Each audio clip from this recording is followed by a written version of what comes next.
Selamat pagi, senang sekali saya Rosmi Rahma menjumpai Anda dalam program Redaksi 33. Kami akan menyajikan informasi penting untuk Anda dan berikut di antaranya.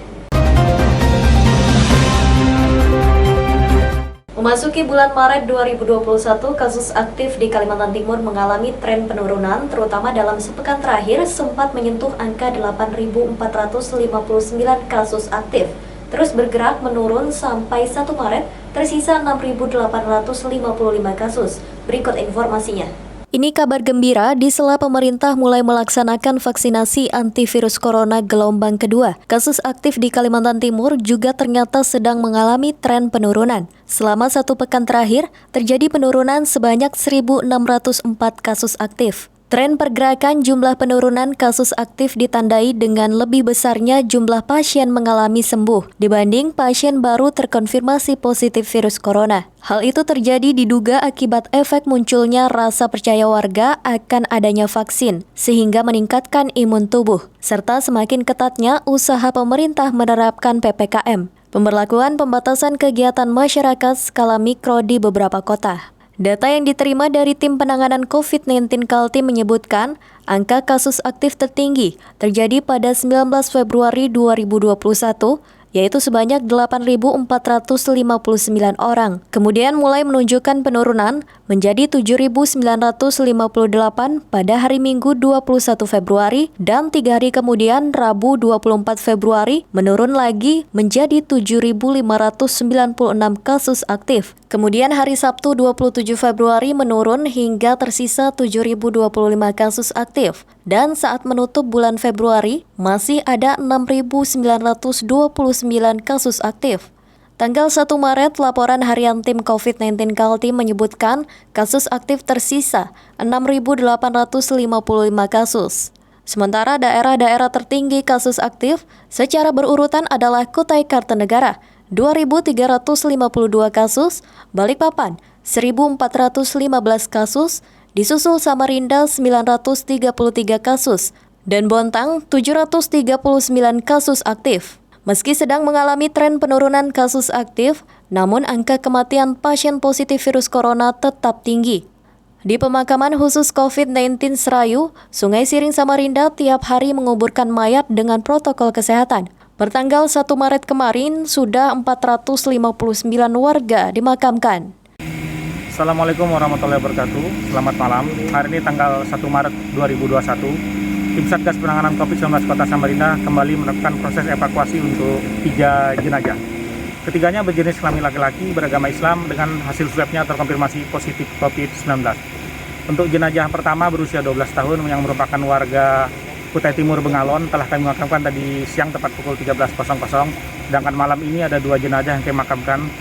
Yang pertama dari Rumah Sakit Ia Muiz berusia 84 tahun dan yang berikutnya dari Rumah Sakit Dirgahayu berusia 37 tahun yang merupakan rekan media di Kota Samarinda.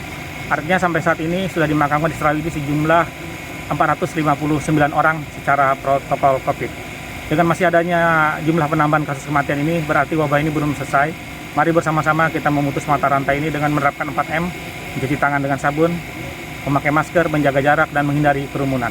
Demikian kami. Tim Kaltim TV melaporkan.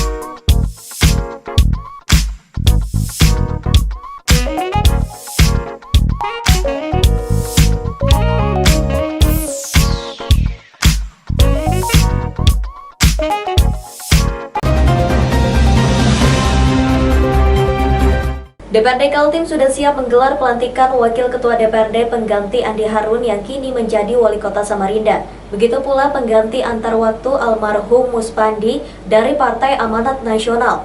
Hanya saja sampai awal Maret 2021, dokumen administrasi belum sampai ke Sekretariat Dewan. Berikut informasinya. Masih ada dua agenda yang belum dituntaskan DPRD Kaltim. Pertama, pelantikan Wakil Ketua DPRD Kaltim yang baru, yakni Aji Seno dari Partai Gerindra. Seperti diketahui, Aji Seno sudah diumumkan menjadi pengganti Wakil Ketua Andi Harun, yang kini sudah berada di eksekutif menjadi Wali Kota Samarinda. Agenda kedua, pengumuman dan pelantikan pengganti antar waktu atau PAW, anggota DPRD Kaltim Muspandi. Politisi dari Partai Amanat Nasional itu meninggal dunia pada 1 Januari 2021.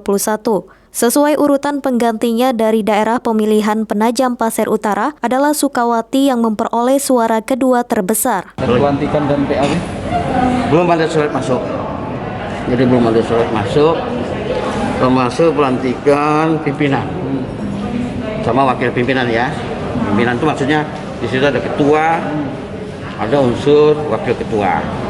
Nah, kita kan tahu salah satu unsur wakil ketua sekarang sudah diresmikan oleh menjadi wali kota, sehingga harus ada nanti penggantinya, pengganti beliau. Kemarin memang secara secara internal kedewanan itu sudah diumumkan. Tapi kita menunggu surat keputusan Menteri Dalam Negeri yang nanti mungkin kita tunggu. Di DPRD Kaltim, keanggotaan anggota Dewan mengalami perubahan setelah adanya pilkada yang berlangsung 9 Desember 2020 lalu. Selain Andi Harun yang maju untuk pilkada Kota Samarinda, ada juga Mahyunadi yang mencalonkan diri menjadi Bupati Kutai Timur. Sesuai undang-undang, anggota legislatif yang mencalonkan diri maju pilkada wajib mengundurkan diri, sehingga keduanya digantikan. Andi Harun dari Partai Gerindra menang di Kota Samarinda, sedangkan Mahyunadi dari Partai Golkar kalah di Kutai Timur. Tim Kaltim TV, Hardin melaporkan.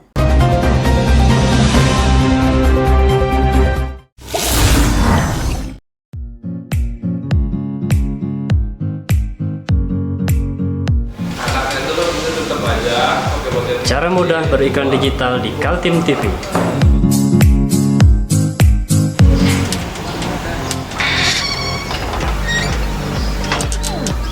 Yang pertama, jadilah sahabat Kaltim TV.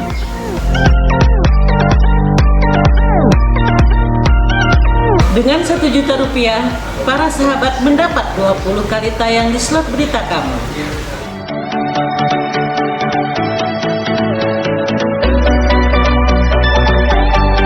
Dengan 20 detik dapat menjangkau 20.000 penonton. Anda beruntung karena mendapat kesempatan perdana dari kami. Ayo jadilah sahabat Kaltim TV.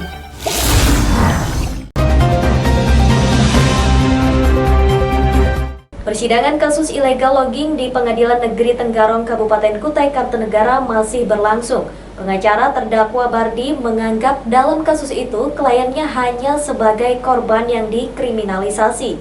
Sementara aktor intelektual dari praktik jual beli kayu liar itu tidak diungkap. Sudah lama kasus-kasus kayu liar atau illegal logging tidak begitu terdengar aktivitasnya di Kabupaten Kota Kaltim. Namun ternyata bukan berarti aktivitas penebangan maupun perdagangan kayu liar sudah berhenti. Buktinya ada kasus dengan terdakwa bernama Bardi disidangkan. Bardi adalah sopir truk yang membawa kayu ulin dari lokasi penebangan di Kutai Barat. Saat berada di Loku Lukukar, mobil dia yang sedang beriring-iringan 7 truk ditangkap. Tapi ironisnya hanya Bardi yang diseret untuk menanggung perbuatannya.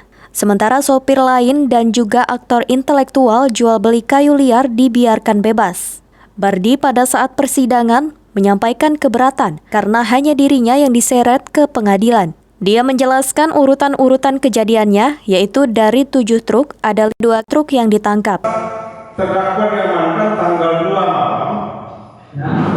Apakah terdakwa sempat pulang ke rumah atau sejak saat itu ditahan? Sejak saat itu ditahan. Jadi tidak sempat pulang ke rumah ya? Tidak sempat. Kemudian pada saat saudara mengangkut kayu, apakah saudara terdakwa sendiri, berdua, bertiga atau berapa orang? Itu saya ketemu 2 itu di mobil konvoi, Pak. Mobil konvoi berapa? Berapa mobil? 7 mobil, Pak. 7 mobil? Ya. Saudara terdakwa tahu siapa-siapa 7 mobil itu? Yang termasuk dengan terdakwa? Iya, ada yang saya kenal. Ada yang dikenal semuanya atau ada yang tidak kenal? Kenal semua, Pak. Kenal semua. Kemudian pertanyaan berikut, 7 mobil itu Ya, Pak. mengambil kayu sama dengan terdakwa atau masing-masing tempatnya? Ada yang sama, Pak, ada yang tidak. Keberatan Bardi semestinya semua yang terlibat dihadirkan di pengadilan, yaitu para sopir truk 5 orang dan juga aktor penjual dan pembeli kayu ulin. Poin yang kita dapat dalam fakta persidangan pada hari ini adalah yang pertama, adanya aktor intelektual yang belum tersentuh sama sekali pada saat penyidikan yang melakukan jelas di sini kriminalisasinya.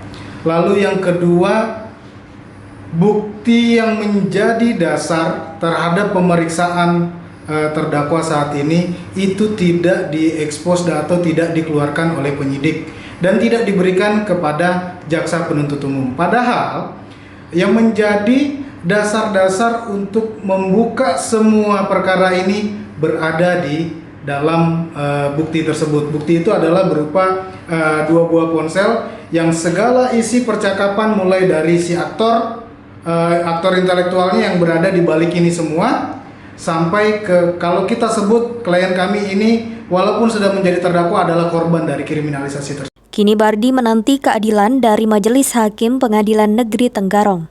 Dia sudah mengakui dan mempertanggungjawabkan perbuatannya sebagai sopir truk, tapi dia meminta agar aparat hukum mengadili juga pemilik dan pembeli kayu. Ya, kita serahkan sepenuhnya kepada beliau. Saya percaya majelis sudah memahami benar perkara ini dan saya salut, saya berterima kasih kepemimpinan hakim. Majelis semuanya independen, tegas, memberikan kesempatan kepada semua pihak. Nah, sebenarnya hari ini kesempatan kami untuk menghadirkan ahli, tapi ahli kami berhalangan karena terkait rapid test yang reaktif. Ya, tapi kami percaya, kami bangga dengan independensi majelis hakim. Tim Kaltim TV, Hardin melaporkan.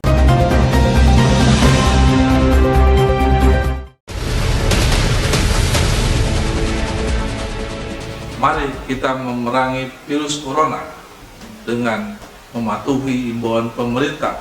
Stay at home.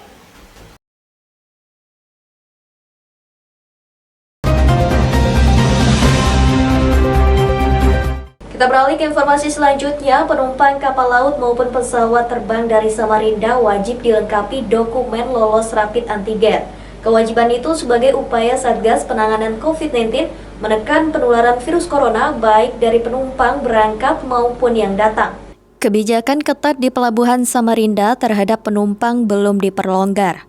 Semua calon penumpang yang berangkat melalui pelabuhan dan bandara di kota Samarinda harus melengkapi diri dengan membawa surat rapid antigen yang diterbitkan instansi-instansi kesehatan yang sudah terdata. Petugas kesehatan di pelabuhan akan mudah mengetahui kalau ada penumpang menggunakan dokumen hasil rapid antigen palsu.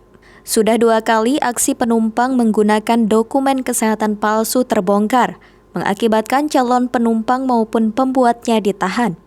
2 peristiwa pemalsuan itu sudah ditangani pihak kepolisian, berikut para tersangkanya. Untuk itu, Kepala Kantor Kesehatan Pelabuhan Solihin berpesan kepada calon penumpang yang ingin berpergian tidak menempuh cara-cara ilegal. Terkait dengan dokumen, kami pada saat memvalidasi dokumen surat kesehatan yang ditunjukkan kepada petugas kami di bandara ataupun di pelabuhan.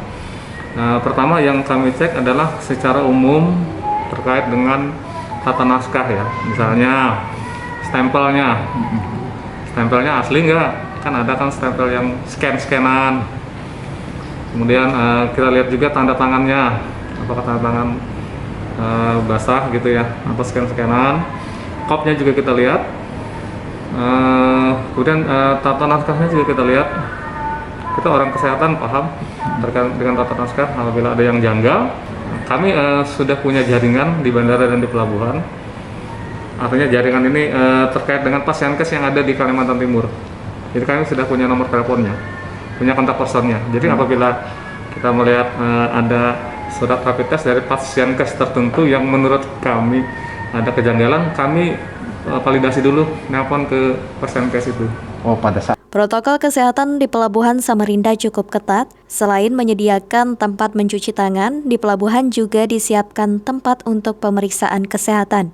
Kepada semua calon penumpang wajib menggunakan masker dan menjaga jarak agar tidak berkerumun. Saya mengimbau pada masyarakat, di masa pandemi COVID-19 ini sedapat mungkin tidak melakukan perjalanan. Nah, apabila memang sangat penting dan terpaksa melakukan perjalanan, tolong perhatikan beberapa hal.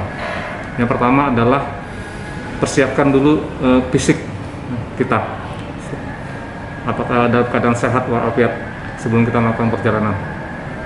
Dan yang kedua, persiapkan dokumen-dokumen yang dibutuhkan dalam melakukan perjalanan, baik dokumen terkait dengan perjalanan secara umum, tiket, tanda pengenal diri, dan juga dokumen terkait protokol kesehatan, bahwa pelaku perjalanan saat ini apabila bepergian menggunakan pesawat ataupun kapal diwajibkan sesuai dengan SE Satgas COVID-19 harus bisa menunjukkan dokumen rapid antigen atau PCR yang dinyatakan negatif. Nah, itu juga disiapkan oleh masyarakat sebelum melakukan perjalanan. Tim Kaltim TV, Hardin melaporkan.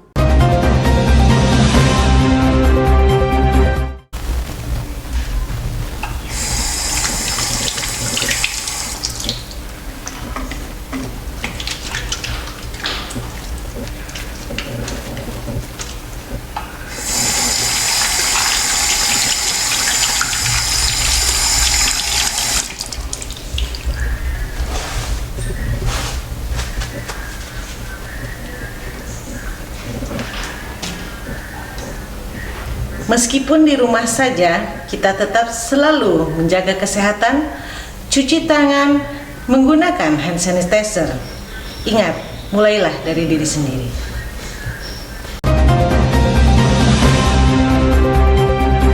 Warga Kutai Kartanegara masih ingat bagaimana perjuangan agar mendapat hak saham Blok Mahakam. Sekarang setelah berhasil mendapatkan pembagian dividen dari PT Pertamina Hulu Mahakam yang mengelola sumur migas Blok Mahakam, dananya malah ditemukan jaksa disalahgunakan. Inilah yang terjadi di Kutai Kartanegara ketika dulu warganya berjuang habis-habisan agar memperoleh saham pengelolaan kawasan migas Blok Mahakam. Buntut-buntutnya setelah berhasil mendapatkan saham malah ada yang berurusan dengan penegak hukum karena dugaan korupsi. Direktur PT Mahakam Gerbang Raja Migas atau MGRM berinisial IR ditetapkan sebagai tersangka kasus korupsi oleh Kejaksaan Tinggi Kaltim.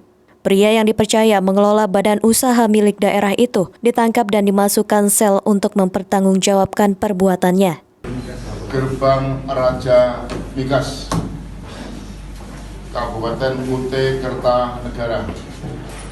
Dalam penanganan perkara ini kami telah melakukan penyelidikan yaitu surat perintah penyelidikan tanggal 8 Januari 2021. Perusahaan yang dikelola tersangka IR PT MGRM adalah sebuah perusahaan perseroan daerah atau Perseroda bergerak di bidang minyak dan gas milik pemerintah daerah Kabupaten Kutai Kartanegara. Tugas perusahaan mengelola dana hasil dividen saham Blok Mahakam dari PT Pertamina Hulu Mahakam dan mengembangkannya. Cerita kasus korupsi dimulai saat Perseroda PT MGRM menerima kucuran dana segar sebesar 70 miliar rupiah. Dana itu bersumber dari pembagian dividen saham participating interest Blok Mahakam yang dikelola PT Pertamina Hulu Mahakam. Seperti diketahui, pemerintah Provinsi Kaltim dan pemerintah Kabupaten Kutai Kartanegara mendapatkan hak saham participating interest sebesar 10%. Pemprov diwakili PT Migas Mandiri Pratama memiliki 66,5% dan Pemkab Kukar diwakili PT Mahakam Gerbang Raja Migas memiliki 33,5%. Singkat cerita, menurut Asisten Pidana Khusus Kejati Kaltim, dari dana segar 70 miliar sesuai proposal sebanyak 50 miliar untuk membangun 3 tangki timbun di Kecamatan Samboja, Balikpapan, dan Cirebon. Namun yang terjadi, proyek 3 tangki timbun itu tidak ada. Jaksa penyidik menemukan aliran dana ke perusahaan PT Petro TNC International. Pemegang saham perusahaan ini ternyata tersangka IR sendiri 80% dan anaknya 20%. Melakukan pengambilan keterangan terhadap yang terkait semua, diperoleh kesimpulan pada waktu itu, sehingga disimpulkan bahwa kita penyidik telah memperoleh alat bukti yang cukup, sehingga pada tanggal 22 Januari 2021, kurang lebih 14 hari, kami sudah dapat menyimpulkan bahwa terjadi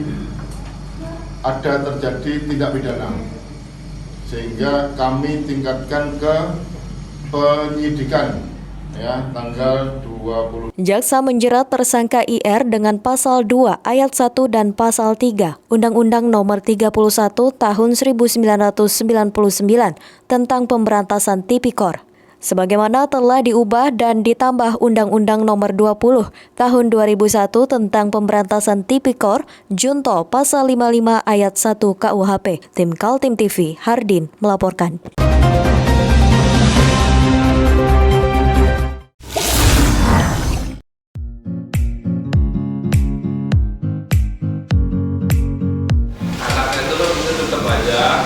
Cara mudah beriklan digital di Kaltim TV.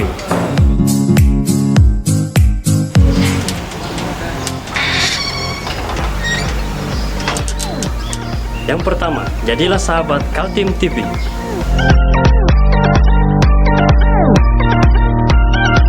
Dengan Rp1 juta, para sahabat mendapat 20 kali tayang di slot berita kamu.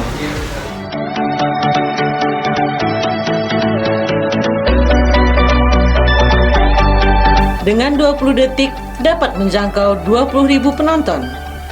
Anda beruntung karena mendapat kesempatan perdana dari kami. Ayo jadilah sahabat Kaltim TV.